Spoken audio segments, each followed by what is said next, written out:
So, hello everybody, and welcome to another episode of Higher Perspective Talks. I'm here with Stephen Denman, and we are talking about the origins of money. We live in a system that is heavily controlled, and money is one of them tools that control that system.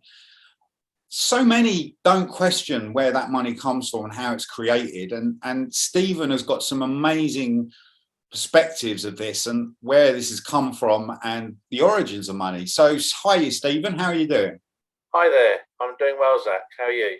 Very well. Very good. So, tell us about this. You know, we've been chatting a lot over the years about the origins of money, and tell us about the sort of extraterrestrial connection to this. You know, I'm sure everyone's familiar with the present day control system of how money is created.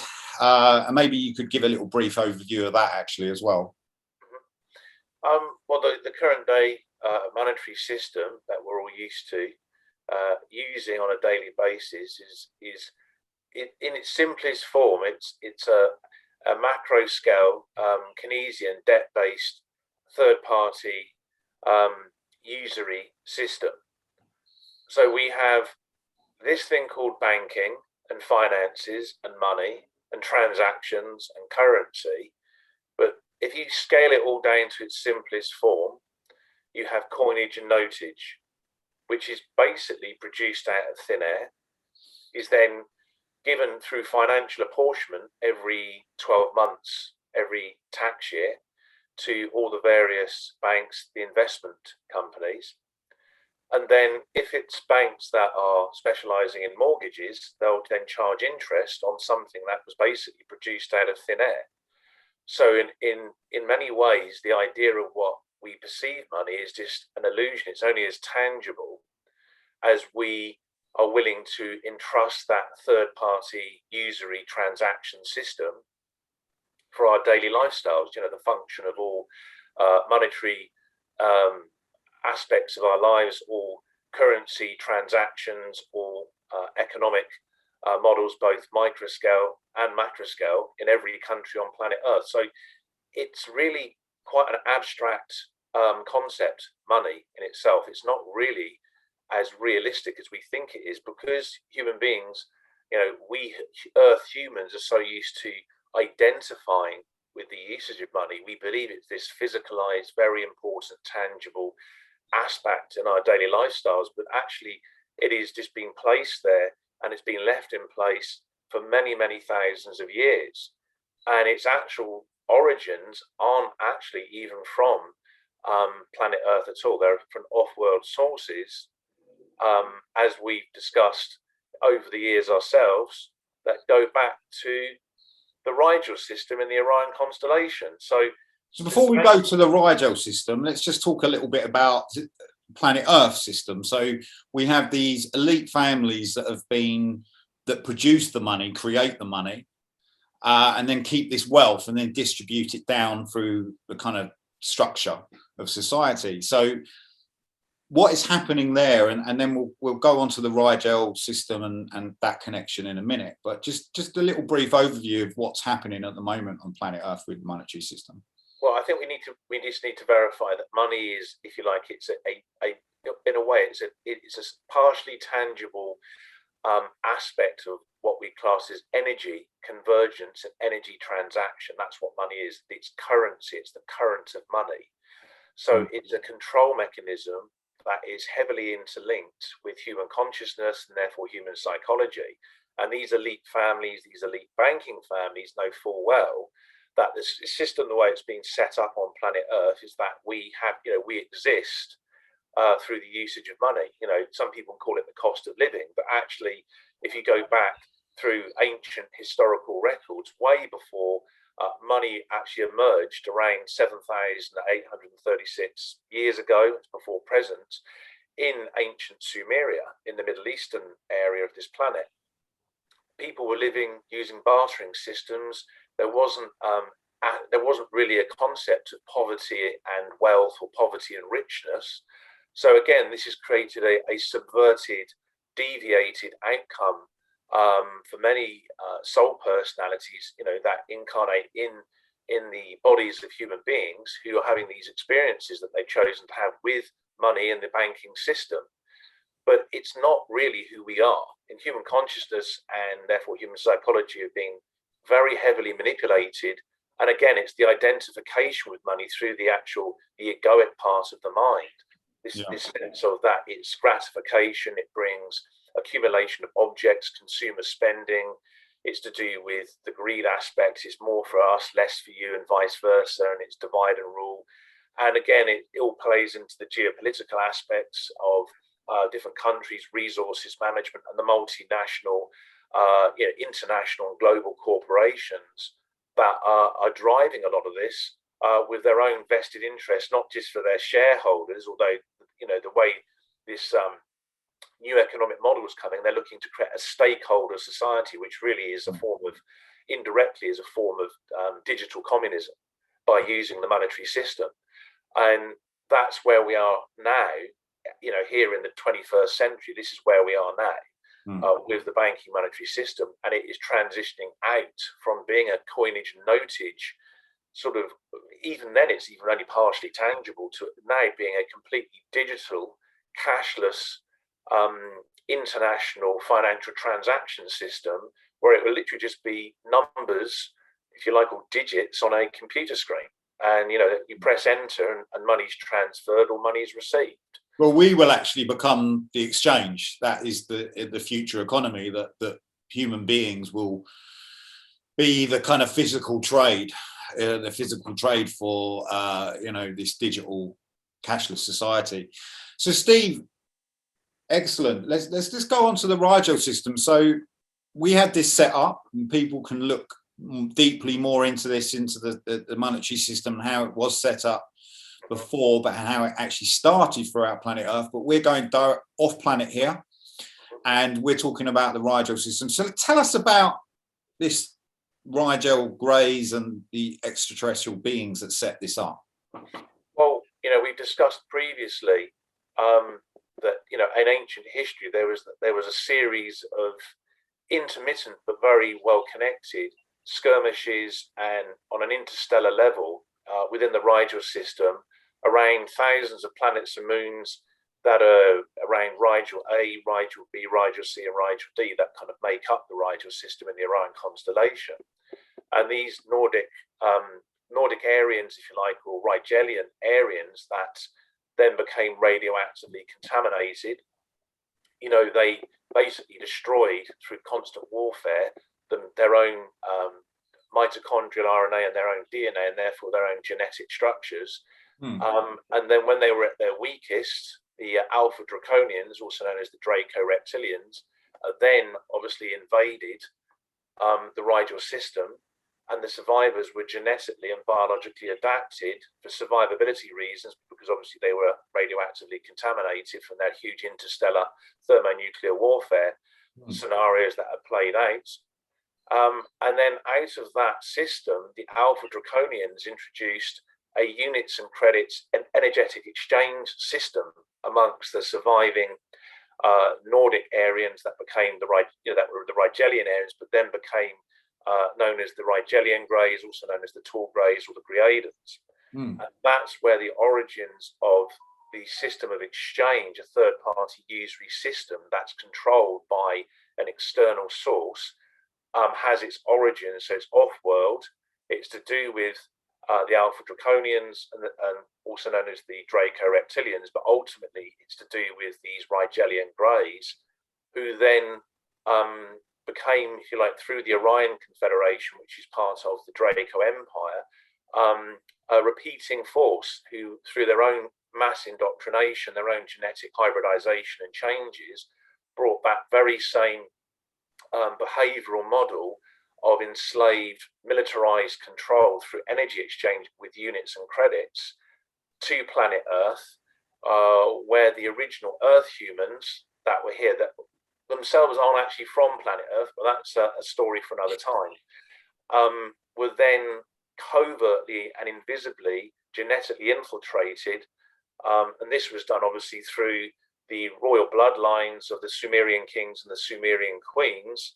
And that's where basically where the monetary system started, because if we go back to the very emergence of the Sumerian civilization, you know, in the last, it's a very murky period of history. It's not fully known how the Sumerian civilization arose so quickly, but it's known that within the few decades before, 7,836 years ago, before present, they were using shells as a form of bartering. There wasn't any money, there wasn't any monetary exchange, therefore, certainly wasn't any taxation. And so all the aspects of monetary control, exchange, transaction, taxation, and banking all came out from the Sumerian civilization once the genetic hybridization had taken place over a number of generations in this Sumerian royalty.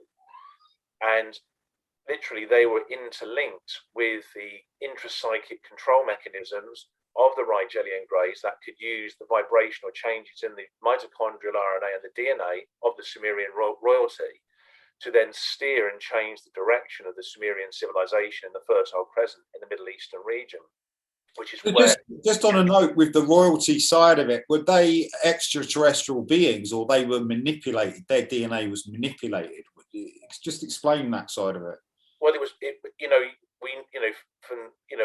we all heard of the modern phenomena of alien abduction. It was very similar to that, but it was done covertly, just amongst the royal bloodlines. These were the purest mitochondrial RNA and DNA lineages from the various Earth humans that were seen as the leaders or the sovereigns over the common people, the citizens of their own countries. And obviously we're talking about the Sumerian civilization here, but without getting into a big talk on this subject, this also happened during the Assyrian civilization, the Babylonian civilization, and the Akkadian civilization, all again in the Fertile Crescent and the Arabian Peninsula, that's the Middle Eastern region, later on after the kind of collapse of the Sumerian civilization.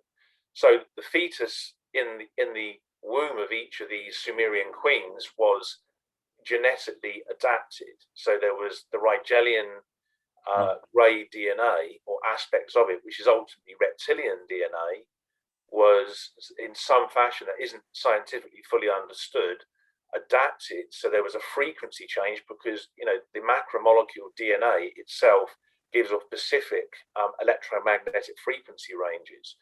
And their occult technology, that's the Rigelian Grays, was obviously somehow able to tap into that and steer the thoughts, the cognitive thinking, and the beliefs and the psychological outlooks of the Sumerian royalty that then rapidly created this quite technical society. I mean, their taxation records were kept on huge clay tablets, and they introduced coinage.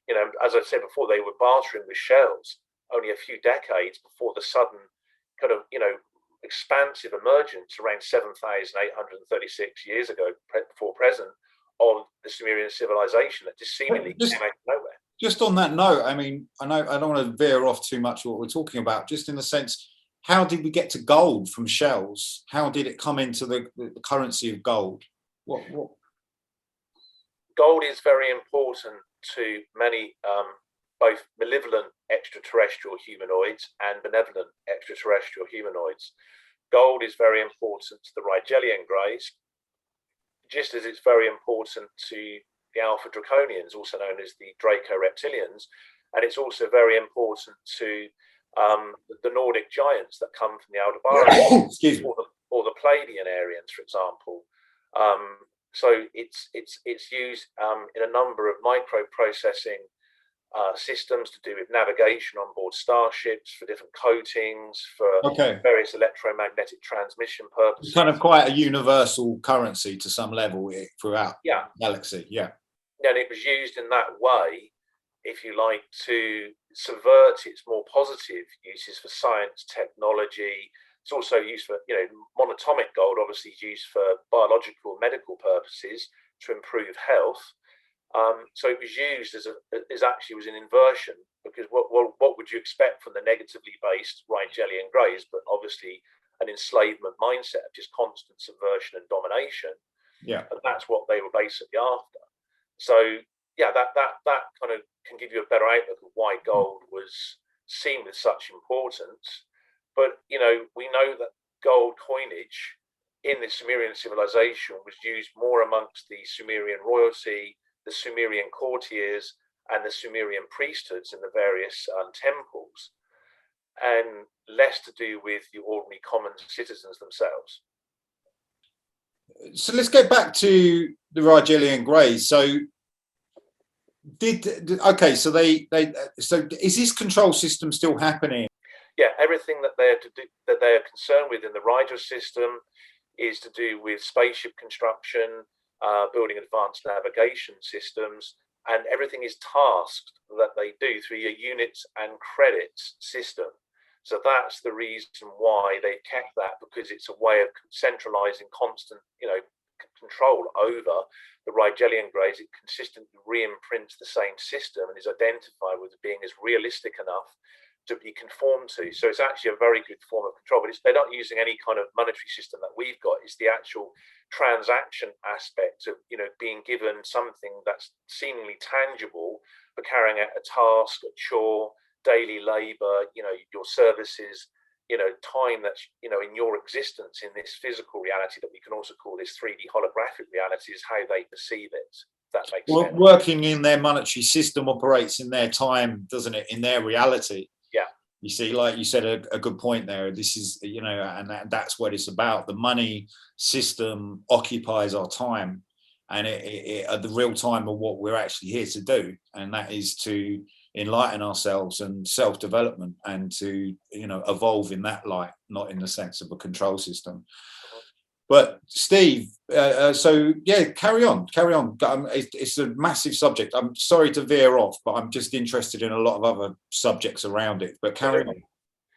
Yes, so the Sumerian civilization then developed the first, if you like, monetary system of monetary transaction, taxation, and banking, whilst in the background, the Rigelian Grays that were also working with various other groups. It wasn't just one group.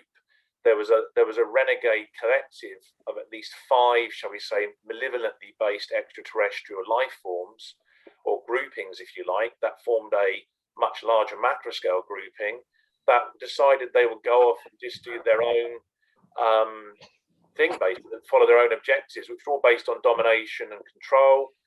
And if you then look at the Sumerian civilization, that was the shall we say, the social setting on Earth for them to further develop that. So we look at, for example, we have the Rigelian Grays that were the kind of supervisors over that group, but then you also had 4 other groups and involved. And if you take a look at many of the Sumerian petroglyphs, you can see what you look like the Nordic Giants. Yeah, they were around 16 to 18 feet tall. And they clearly had Caucasoid facial features with beards and so forth that made them look almost like, white Europeans. Wow. Now, the 5 groups, the Rigelian Grays were the supervisors. You had renegade Aldebarians. These were a blue-eyed blonde, pale complexion, kind of Nordic, extraterrestrial humanoid group. You also had these Nordic Giants that originated from the Pleiades star cluster. You had some who were renegade Draco reptilians, and of course you had the short Grays that are comprised with the Zeta Reticulan type A Grays and the Zeta Reticulan type B Grays, and these were the groups that were basically working together, mining gold. They were actually also mining silver to a less extent in many areas in Central Asia, but mainly in the Middle East, mainly in the southern Arabian Peninsula, where the Sumerian civilization arose around the Tigris River and Euphrates River. And in many other areas as well around the planet. And actually in some areas it's believed in where Peru is today, and parts of Colombia in South America. So, and I do believe actually Venezuela as well, parts of Venezuela have ancient historical connections to the Sumerian civilization as well. Yeah. And again, if you go and do the research, you'll find these historical connections, and there is quite a lot of archaeological evidence that has been C14 radiocarbon dated, and it is validated.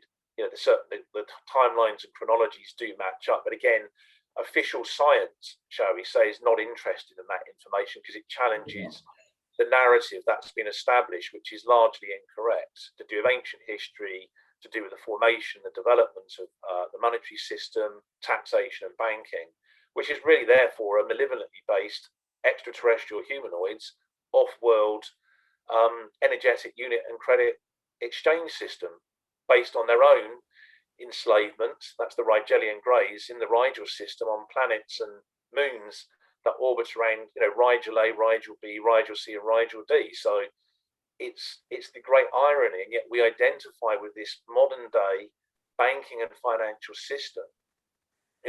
How much money do you have? What do you do for a living? All this incredibly egocentric and egocentric identification with the usage of money, objects that we buy online, on the internet, and the accumulation of objects and flashy road vehicles and big houses. And this is promoted, and it's not money itself that is the issue. It's how money is perceived.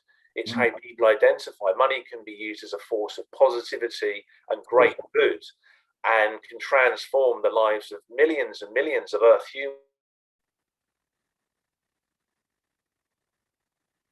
Intermediary third-party usury system of exchange that was really used for enslavement purposes. So I hope that's kind of made it clear as to how money was founded and produced, where it originated from, and what its ultimate purpose was designed to be. I believe it does, and I mean it's an absolute. And just with regards to the banking system, I mean, I've heard stories and videos online where people saying that there are actually aliens involved in the banking system on Earth. What would you say about that? I mean, extraterrestrial involvement on the high level of banking. What would you think? Yeah, I would say that's largely correct, because if you go back again to the ancient Sumerian civilization, even before the emergence of the Sumerian civilization in that part of the Middle Eastern region in the Fertile Crescent, we know that these 5 groups of malevolently based extraterrestrial humanoids that were supervised and led by the Rigelian Grays. So, we'll just get this clear. So we're looking at the Rigelian Grays, then there's the renegade Aldebarans, there's these Nordic Giants from the Pleiades, and a very small breakaway group of Draco reptilians. Then there's the short Greys, comprised of the Zeta Reticulan type A Greys and the Zeta Reticulan type B Greys, that were coming to Earth from around, and yes, this is a specific date, but it does give a really precise, if you like, level of perceptivity as to what's happened in ancient history. From around 258,749 years ago, before present, that's when those 5 groups started regularly visiting this planet. So we know that genetically, the infiltration process could have gone on outside the Sumerian civilization, maybe early experiments, trial and error, research and development into genetic engineering, hybridization objectives are being carried out. And it was then finalized or optimized at its best in the Sumerian civilization. And these hybridized bloodlines amongst the Sumerian royalty then obviously they bred with other royalty, other aristocracy in that part of the Fertile Crescent, the Middle Eastern region, and they would have gone into Central Asia. Those royal bloodlines that were hybridized, the mitochondrial RNA and DNA that have been hybridized in those royal bloodlines over thousands of years, then went into Eastern Europe and into Western Europe, and then with more modern history, with the creation of the United States of America and Canada, therefore North America, and what happened with European colonialization in Central America and South America. So that would explain today why the banking system may have, genetically hybridized, extraterrestrial humanoids that look like human beings, but they have from the far higher amounts of hybridized mitochondrial RNA and DNA that some of these individuals who are, very high up in the banking and the financial systems globally have, whilst, if you look at, your average Earth human, they don't have all that hybridized genetics inside them. They are much more, shall we say, they're much more humanized, if you like. Of course. Explain why the psychopaths of the world have this particular mindset. Absolutely. And people that want the extreme wealth. That's right. And they view themselves as being genetically different than us. There is a total mindset within the secret societies networks, whether it's in the higher degrees above the 33rd degree in Scottish Rite Freemasonry or other associated secret societies. They view us, the Earth humans, as being different to them, and they believe they are genetically superior to us. Yeah. And they believe that the Earth is the priority and human beings are largely irrelevant. So again, this is a sociopathic and psychopathic mindsets, which is pretty much what the malevolently based and centered Rigelian Grays were and still are.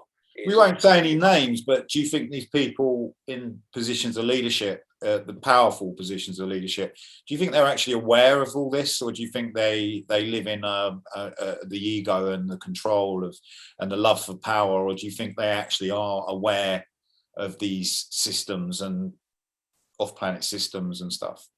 Yes, they're very aware of. Well, there's pretty much two aspects there.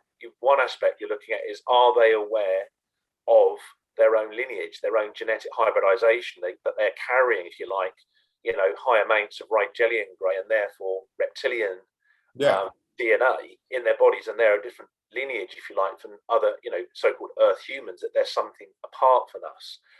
That those that are from the European aristocracies, the Eastern establishment, would view themselves much more clearly as being like that.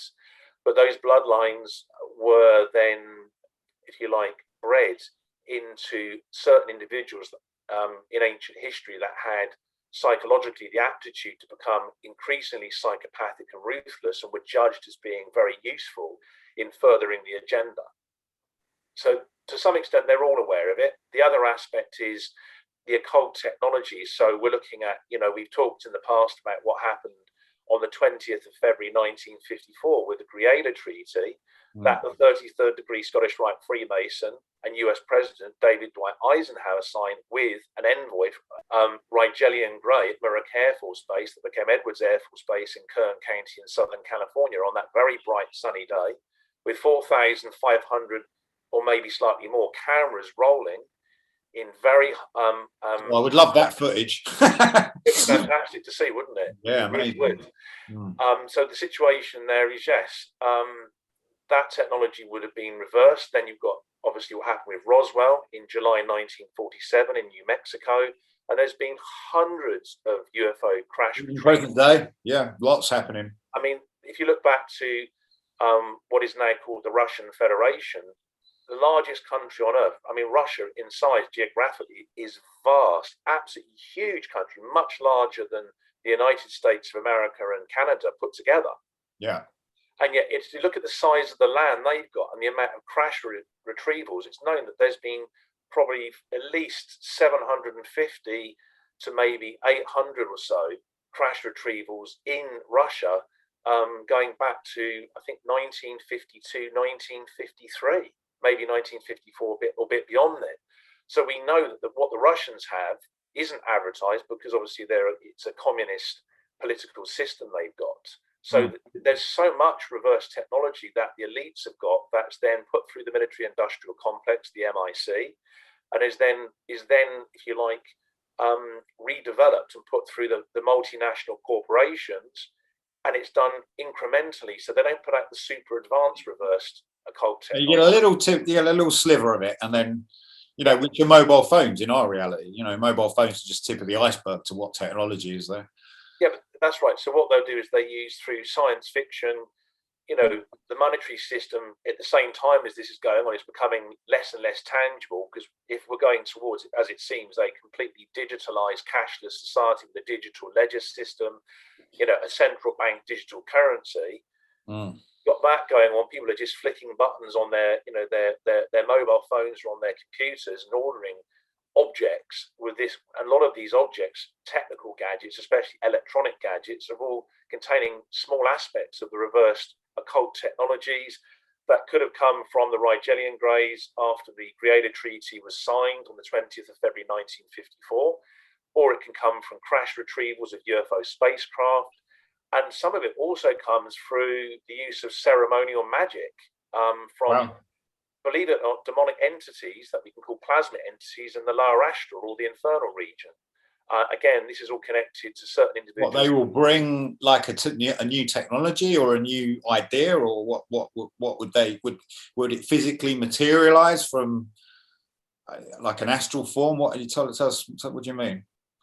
Not exactly. It's more to do with that the demonic entities or plasmic entities are able to give guidelines or steer the consciousness of these demonically possessed, high-level occultists, whether they're Western occultists or Eastern occultists, makes no difference, who are in the secret society networks, who are then steering the outcome by then finalizing and integrating the guidelines they've been given from these demonic entities that we can call plasmic entities, and fusing together aspects of their guidelines with the actual reversed technology that they've received from crashed UFO spacecraft, or from actual bits of technology that were received in the past from the Rigelian Grays after the Greada Treaty was signed on the 20th of February 1954. And that's now evolved. Obviously, that was a long time, many decades ago. So that's now evolved, and now we have human beings who are scientists working in the military-industrial complex, in deep underground military bases, who are wheeling out aspects of this technology for the multinational corporations, for human beings to buy, to purchase, whatever, and consume. Yeah, with the money that is produced out of thin air. And interest is charged if you have an overdraft facility and go overdrawn, or if you have a mortgage. So the system we have seemingly looks very realistic. yeah. The monetary system, and therefore taxation and banking, are extraterrestrial in origin. Some could even argue probably intraterrestrial. That's Just say on that note, but trade is not extraterrestrial. I mean, the sense of trade, I give you an apple and then you give me an orange, that exchange, that's a simple human level of trade, has always been there and on a human level. So was it the monetary system infiltrated that trade system, or how did that work? Or just say briefly, trade is used by the Galactic Council. We can also call it the Galactic Federation. There are thousands and thousands of interstellar and interplanetary civilizations that use complex electronic and holographic bartering systems, and therefore, if you like, off-world trade systems. And yes, trade existed to some extent before the introduction of the monetary system and taxation and banking. That is correct. So it was a fusion of the old with the new, if that makes sense. Yeah. So, Steve, do you think these are all bad guys involved in this? Do you think they're all the negative side of extraterrestrials that are involved in the monetary system? Do you think there's any positive races that what actually see that? Because, like you said, there's some very positive things with money, and money can help situations in the right hands. I don't think there's any direct intervention by any benevolently centered extraterrestrial humanoids concerning the monetary system and taxation and banking, but they perceive that we have to work with what we've got, and that's the system that's in place on this planet now. And yes, it can be transformed and turned into something very different and much more beneficial to human beings. As of now, as of 2021, it doesn't have to be, by 2025 or 2030. So absolutely. And what do you think would be the benefit? What would be that change? How we view money, how we use money, and how we interact with money needs to change, but not in the system that the elitists are trying to create, because it takes more and more potency and potential, if you like, away from the ordinary earth human beings, to be entrepreneurial, to diversify microscale economic models, to build new business ideas, and to develop those societies that desperately need investment. And the more monetary exchange takes place amongst ordinary human beings, the more on a localized level that occurs. It's not being sucked up, if you like, by the multinational corporations. That can only be a beneficial and helpful thing to literally hundreds of millions of people around planet Earth. And so, yeah, money can be redirected how we think about money. People, you're reframing the perspectives, if you like, the psychological outlooks and cognitive thinking amongst people, that the whole idea of greed is good. No, benevolence is good. Money should be really used for small business startups and for entrepreneurial purposes, and to help really bring about new ideas in scientific development and endeavor and technological development, where it's invested in the right way, not into the multinationals and the military industrial complex with this kind of like focused agenda and using money as a constant form of constriction and control. No, their ultimate purpose of this control system, this monetary system, what do you see it as? I mean, what would you what are they trying to achieve from implementing these control systems on other planets? What do you think they're trying to achieve? This ultimate domination, again, subverting the divine creation, trying to create a reversal or a resistance or a blockage, because they want their version of this physical reality that really is this 3D holographic reality, where they are the ultimate controllers, the manipulators, the subverters, and they get great pleasure from that. That's psychopathic, behavior at its best on a collective interstellar level, if you when like. You say pleasure, can you give an example of how they would get pleasure? How would you think they would get pleasure when, after they've done all these destructive tasks? What would they go, would they go and have a cup of tea and put their feet up and have a laugh about it? I mean, what do you think?